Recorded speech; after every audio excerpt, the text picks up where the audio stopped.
የብዝሃ ባህል ቋንቋ ብሔር መገኛ የሆነችው ኢትዮጵያ ከዓለም የተለየች ሀገር እንደሆነች የሚያሳዩ በርካታ ቅርሶች ያላት ሀገር እንደሆነች ይታወቃል።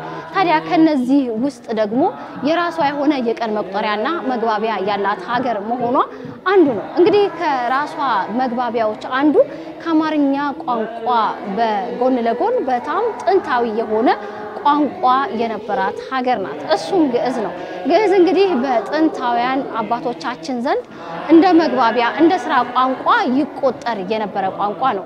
አሁን ላይ ግን በተለይም በቤተክርስቲያን ብቻ ተወስኖ እንዳለ እንመለከታለን። እንግዲህ እዚህ መካነ ሰማዕት ቅዱስ ቂርቆስ ቤተክርስቲያን መተን የፈለገ አእምሮ የአብነት ትምህርት ቤት ላይ ያሉ ታዳጊዎች ስለ ግዕዝ ያላቸውን ግንዛቤ እንጠይቃለን። አብራችሁን ቆዩ። አትብገጽ ያወኩለን ታየ በትምህርተ መስቀል ቀደግ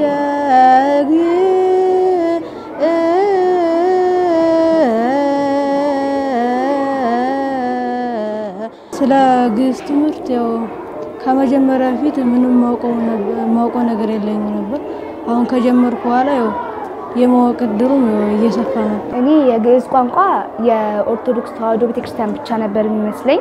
አሁን ግን ግዕዝ ከገባው በኋላ አባቶችንም በመጠየቅ ግዕዝ ቋንቋ የኢትዮጵያ ቋንቋ እንደሆነ ተረድቻለሁ። ግዕዝ ቋንቋ ሰንበት ትምህርት ቤትም ከመግባቴ በፊት አብነት ትምህርት ቤትም ከመግባቴ በፊት ያን ያህል ስለ ግዕዝ ቋንቋ ዕውቀቱ የለኝም ነበርና ግዕዝ ቋንቋም ምን እንደሆነ አላውቅም። ለምን ብዙዎቻችን ወደ ቤተክርስቲያን ስንቀርብ ቤተክርስቲያን ውስጥ ብዙ ምስጢር አለ እና ግዕዝ ቋንቋም ከነሱ ውስጥ አንዱ ነው። የግዕዝ ቋንቋ ደግሞ በዚህ በኢትዮጵያ ኦርቶዶክስ ተዋሕዶ ቤተክርስቲያን ብቻ ተወስኖ በመቅረቱ ብዙ ሰዎች የግዕዝ ቋንቋ ትኩረታቸው የላቸውም። እኔም እንደዛ ነበርኩኝ። ከበፊት ጀምሮ ግዕዝ በጣም ከባድ ነበር የሚመስለኝ ከመማሪ በፊት ማለት እና ቄሶች ወይም ካህናቶች የሚጠቀሙት ቋንቋ ነው ብዬ ማስበው ወይንም በቤተክርስቲያን ብቻ የሚጠቀሙት ቋንቋ ነው ለኛ ማለት ለኛ እንትን አንለውም ብዬ ነበር ማስበውና ግዕዝ ከጀመርኩ በኋላ ግን ሁሉ ነገር በቃ ለኔ ቀላል ሆኖ ታይቶኛል እና ግዕዝ በቃ ለሁሉ ነገር ማቅለያ መንገድ ነው ብዬ አስባለሁ።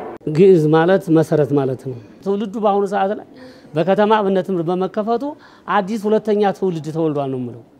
አዎ እነሱም ደስተኞች ናቸው። በጣም አከታተላቸውም ፍቅራቸውም ነግቶ ለመምጣት ይቸኮላሉ። መተውም ደግሞ ምንም ወለተ ዘመናውን ቢኖርባቸው እንኳን በደንብ በጉጉት ልክ እንደናት ወተት እንደናት ጡት ነው የሚናፍቁ ሳያቸው ደስ እያላቸው ነው የሚማሩት።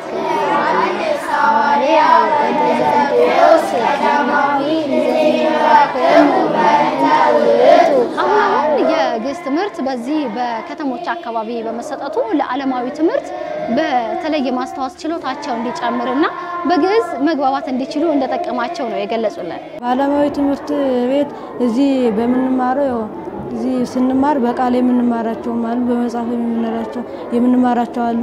በቃል ስንማር ያው የመሸምደድና ያው የማስተዋወስ እድላችን እየሰፋ ይመጣል። አሁን እንዴት አደርሽ ለማለት እፎ ሀደርኪ ሆየ በማለት የነሱ ምላሽ መጠበቅ አለብን ማለት ነው እና እሷ የምትመልስልን ደግሞ እግዚአብሔር ይስባ ወይንም እግዚአብሔር ይመስገን ብለ ነው ማለት ነው። ግዕዝ የራሱ የሆነ ጥቅም አለው። ለምሳሌ ከነሱ አንዱ ሚስጥራትን ለማወቅ ለምርምር ለጸሎት እና ለአገልግሎቱም ይጠቅማል። እኔ የተለያዩ የግዕዝ ቁጥሮችን እንድማር እንዳውቅ ረድቶኛል። በተጨማሪም ከሌሎች ሰዎች ጋር የግዕዝ ቋንቋን ግንኙነትን እንድፈጠር አግዞኛል። ለዓለማዊ ትምህርታችንን የሚጠቅመን አሁን ዛሬ ተማርነውን ደግመን እንከልሷለን። የግዕዝ ቋንቋ በመማራችን ቶሎ ለመሸምደድ ስለሚረዳ በዓለማዊ ትምህርታችንን የምንማረውን ደግመን በማጥራት በቃላችን እንድንሸመድድ ስለሚረዳን የግዕዝ ቋንቋ ትልቅ ጥቅም አለው ያስባል። በዘመናዊ ትምህርት ላይ የሚያሳድር ተጽዕኖ አለ። አሁን ለምሳሌ የግዕዝ ቋንቋ በባህሪው ምንድነው? አሁን እዚህ አብነት ትምህርት ቤት ስንማር በቃል የምንይዛቸው ትምህርቶች አሉ፣ ያነበብን የምንላቸው ትምህርቶች አሉ፣ ወይም በዜማ ደግሞ የምንላቸው ትምህርቶች አሉ። አሁን መጀመሪያ ልክ አብነት ትምህርት ቤት እንደተገባ በቃል የምንላቸው በቃል ይዘን አባባሉንም አውቀን የምንላቸው ትምህርቶች አሉ። ልክ በዚህ ትምህርት ላይ የምናዳብረው ነገር ቢኖር አእምሯችን በፈጣን ጊዜ የመያዝና የማስታወስ ችሎታችንን ያዳብርልናል። የግዕዝ ትምህርት በከተሞች የአብነት ትምህርት መስፋፋቱን ተከትሎ በተለይም ህፃናቶች የግዕዝ ትምህርትን እንዲያውቁት እየተደረገ ይገኛል።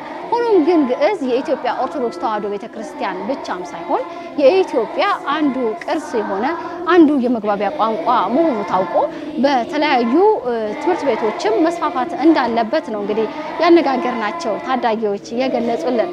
አንድ ከእግዚአብሔር ከአምላካቸው ጋር እንዲተዋወቁ ያደርጋቸዋል። እሱም በጸሎት በተለያዩ ነገሮች እንዲተዋወቁ ያደርጋል። ሁለት ደግሞ አባቶች ሲጠይቋቸው እነሱም ልክ እንደ አባቶቻቸው እንደነሱ ሳያድጉ ትልቅ እንዲሆን ለመሆን ይረዳቸዋል። ምክንያቱም አሁን ለምሳሌ አንድ ሰው መጥቶ እነሱ የሚጠይቃቸው እነሱ ያን ግዕዝ ቢማሩ ያንን ነገር ተገንዝበው በትክክል ለአባቶቻችን ሊመልሱ ይችላሉ። ግን ያን ነገር ካላወቁት ላይመልሱ ይችላሉ። ስለዚህ ቢማሩ የግዕዝ ቋንቋ ብርቅዬ ሀብታችን ስለሆነ እንዳይጠፋ ደግሞ በተለያዩ ቦታዎች በዚህ በቤተክርስቲያናችንም ብቻ አይደለም በተለያዩ የትምህርት ተቋማት ዘንድ ስለ ግዕዝ ቋንቋ ያለንን ግንዛቤ ማስፋፋት አለብን እና ዲስፋፋ ደግሞ ግዕዝ ቋንቋ ደግሞ በዚህ አሁን በአዲሱ ስርዓተ ትምህርት ነው የምንማረው። ከዚህም በተሻለ አዲሱ ስርዓተ ትምህርት የሆነ ትንሽ መሻሻል ቢጨመርበት ብል የግዕዝ ቋንቋ ቢጨመርበት ደስ ይለኛል። በዚህ በሀገራችን ዩኒቨርሲቲዎችም እየተሰጠ ነው። ይሄ ደግሞ መጠናከር አለበት። በትምህርት ቤቶችም በዛው የግዕዝ ቋንቋ ግንዛቤ እንዲዳብር ስለ ግዕዝ ቋንቋ የተለያዩ ስራዎች ቢሰሩ የግዕዝ ትምህርት ቢስፋፋ ጥሩ ነው እላለሁ። በእያንዳንዱ መዋቅር መሰረት እንደመሆኑ ግዕዝ አብነት ትምህርት ቤቶች አቅም እንዲያገኙ እንዲያጎለብቱ ህፃናት በደስታ እንዲላኩ የሚፈልጉት ነገር የማሟላት መሰረቱን የማሳወቅ ትውልድን ተከተለም እየንተ አበው ተወልዱ ለኪ ደቂቅ አባቶች ወደ መቃብር ተለውጠው ልጆች ስለሚተኩ አገራቸው እንዲረከቡ ግዕዝ ሲያውቁ መነሻና መድረሻ ያውቃሉ። ስለዚህ ድጋፍ ይደረግላቸው አብነቱን ቢያጎለብቱ ይያስባለሁ። ሃሌ